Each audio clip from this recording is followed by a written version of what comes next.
அப்போஸ்தலருடைய நடபடிகள் 1ஆம் அதிகாரம். தெயோப்பிலுவே, இயேசுவானவர் தாம் தெரிந்து கொண்ட அப்போஸ்தலருக்கு பரிசுத்த ஆவியினாலே கட்டளையிட்ட பின்பு அவர் எடுத்து கொள்ளப்பட்ட நாள் வரைக்கும் செய்யவும் உபதேசிக்கவும் தொடங்கின எல்லாவற்றையும் குறித்து முதலாம் பிரபந்தத்தை உண்டு பண்ணினேன்.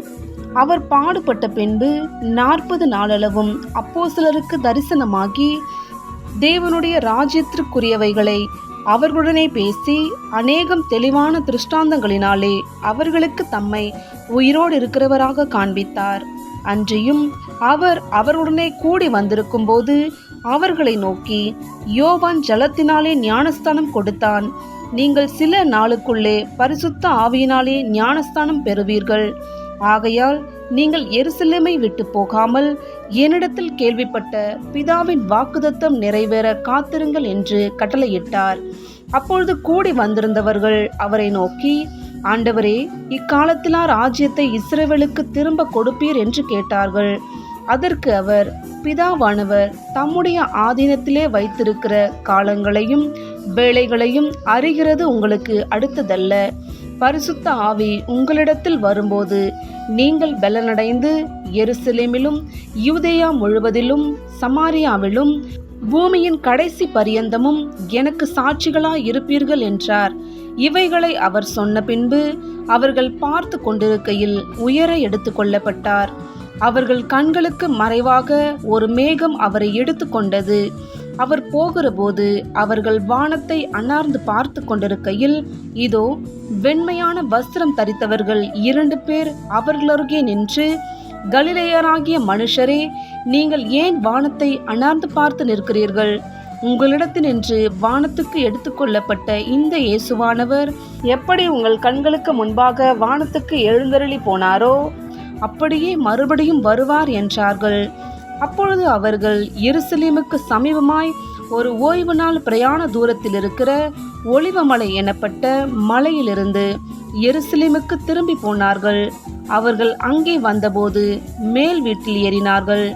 அதில் பேதுருவும் யாக்கோபும் யோவானும் அந்திரேயாவும் பிலிப்பும் தோமாவும் பர்தலிமேயுவும் மத்தேயுவும் அல்பேவின் குமாரனாகிய யாக்கோபும் செலுத்தே எனப்பட்ட சீமோனும் யாக்கோபின் சகோதரனாகிய யூதாவும் தங்கியிருந்தார்கள். அங்கே இவர்கள் எல்லாரும் ஸ்திரீகளோடும் இயேசுவின் தாயாகிய மரியாளோடும் அவருடைய சகோதரரோடும் கூட ஒருமனப்பட்டு ஜபத்திலும் வேண்டுதலிலும் தரித்திருந்தார்கள். அந்நாட்களிலே சீஷர்களில் ஏறக்குறைய 120 பேர் கூடியிருந்தபோது அவர்கள் நடுவிலே பேதுரு எழுந்து நின்று, சகோதரரே, இயேசுவை பிடித்தவர்களுக்கு வழிகாட்டின யூதாசை குறித்து பரிசுத்த ஆவி தாவீதின் வாக்கினால் முன் சொன்ன வேத வாக்கியம் நிறைவேற வேண்டியதாயிருந்தது.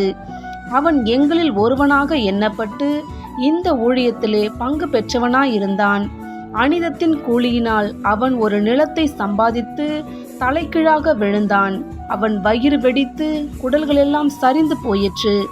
இது எருசலேமிலுள்ள குடிகள் யாவருக்கும் தெரிந்திருக்கிறது. அதனாலே அந்த நிலம் அவர்களுடைய பாஷையிலே இரத்த நிலம் என்று அர்த்தம் கொள்ளும் அகில்தெமா எனப்பட்டிருக்கிறது. சங்கீத புஸ்தகத்திலே அவனுடைய வாசஸ்தலம் பாழாக்க கடவது, ஒருவனும் அதில் வாசம் பண்ணாதிருப்பானாக என்றும் அவனுடைய கண்காணிப்பை வேறொருவன் பெறக்கடவன் என்றும் எழுதியிருக்கிறது. ஆதலால் யோவான் ஞானஸ்தானம் கொடுத்த நாள் முதற்கொண்டு கர்த்தராகிய இயேசுவானவர் நம்மிடத்திலிருந்து உயர எடுத்துக்கொள்ளப்பட்ட நாள் வரைக்கும் அவர் நம்மிடத்தில் சஞ்சரித்திருந்த காலங்களிலெல்லாம் எங்களுடனே கூட இருந்த மனுஷர்களில் ஒருவன் அவர் உயிரோடு எழுந்ததை குறித்து எங்களுடனே கூட சாட்சியாக ஏற்படுத்தப்பட வேண்டும் என்றான்.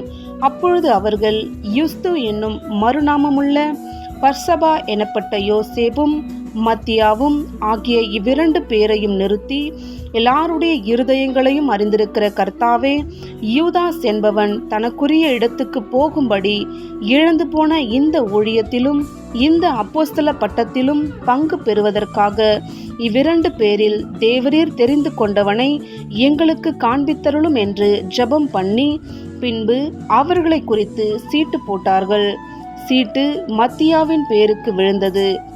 அப்பொழுது அவன் 11 அப்போஸ்தலருடனே சேர்த்து கொள்ளப்பட்டான்.